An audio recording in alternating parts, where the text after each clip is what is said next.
Dear student, अस्सलाम वालेकुम। जैसा कि आपको मालूम है, हम इंग्लिश के टेंसेस के बारे में पढ़ रहे हैं। तो प्रीवियस लेक्चर्स हमने जितनी भी दिए हैं उसमें प्रेजेंट को हमने डिफ़ाइन किया था और उसकी टाइप्स को डिफ़ाइन किया था। आज हम पास्ट के जो टेंस हैं, उनकी हालतें हैं या टाइप्स हैं, उनको पढ़ने जा रहे हैं। सबसे पहला पास्ट का जो हमारा टेंस है वो है पास्ट इंडेफिनिट टेंस या पास्ट सिंपल टेंस। सबसे पहले हम पास्ट इंडेफिनिट की पहचान देखते हैं। हमें कैसे पता ये पास्ट इंडेफिनिट का कोई फ़िक्रा है?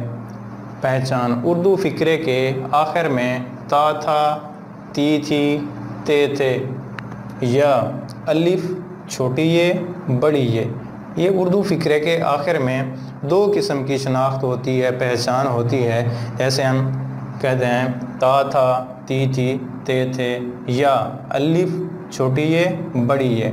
डियर स्टूडेंट्स, सबसे बुनियादी चीज़ जो मैं बार बार आपको रिपीट कर रहा हूँ वो होती है किसी भी टेंस की पहचान। अब इसकी हम मिसाल देखते हैं। जैसे वो खाना खाता था, ये हमारी ता था, ती थी कि ये एग्ज़ाम्पल है। जैसे खाता था, ता था। उन्होंने खाना खाया, अब देखें ये अलिफ आया हुआ है, तो ये हमारी पहचान बन गई किस टेंस की? पास्ट इंडेफिनिट या पास्ट सिंपल की। अब इसमें हम देखते हैं कि इमदादी फ़ेल हम कौन सा इस्तेमाल करते हैं। ऐसे इसमें इमदादी फ़ेल हम डिड इस्तेमाल करते हैं, मगर ये क्या होता है तमाम फ़ाइल के साथ। और ये एक बात आपको नोट में मैंने यहाँ लिख दी है कि डिड सिर्फ मनफी सवालिया और सवालिया मनफी में इस्तेमाल किया जाता है, और डिड लगाने के बाद हमेशा वर्ब की पहली फॉर्म इस्तेमाल करते हैं। अब इसमें वर्ब की फॉर्म कौन सी इस्तेमाल करते हैं? अफर्मेटिव या मस्बत फ़िक्रों में हम दूसरी फॉर्म ऑफ वर्ब इसमें सेकंड इस्तेमाल करते हैं। जैसे गो की दूसरी फॉर्म है वेंट, जैसे राइट की दूसरी फॉर्म है रोट, ईट की दूसरी फॉर्म है एट। अब इसकी हम बनावट की तरफ चलते हैं। बनावट में हमने सबसे पहले इसका क्या आता है? हमारा सब्जेक्ट आता है। जैसे ही, ये हमारा सब्जेक्ट आ गया। अब हमने क्या करना है? इसका वर्ब लगाना है, ही एट। अब हमने इसका ऑब्जेक्ट लगाना है, ही एट फूड। सो सिंपल, कोई मुश्किल नहीं है, इजी फिक्रे हैं आपके। अब इसका हम सवालिया या मनफी देखते हैं। मनफी पहले देख लेते हैं, ही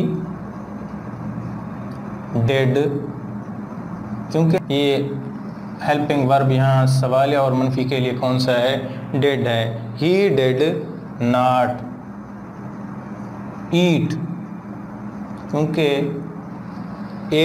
ईट की दूसरी फॉर्म थी। जब हम इसको मनफी बना रहे हैं तो डिड जब लगा देते हैं, तो ये हमने नोट में लिखा था, तो फर्स्ट फॉर्म हम लगाते हैं, he did not eat food. अब इसका हम सवालिया देखते हैं कैसे। हेल्पिंग वर्ब शुरू में लगा देते हैं, did he eat food,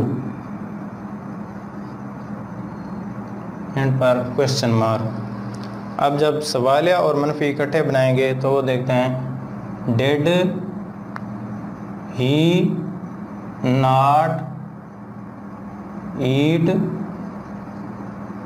food, and पर क्वेश्चन मार्क हम लगाते हैं। डियर स्टूडेंट, सो सिंपल, कोई मुश्किल नहीं है इस टेंस में। जस्ट एक बात आपने जहन में रखनी है, जब भी हम इसका हेल्पिंग वर्ब डिड लगाएंगे तो सिर्फ हमने ये याद रखनी है बात कि हमने वर्ब की पहली फॉर्म इस्तेमाल करनी है।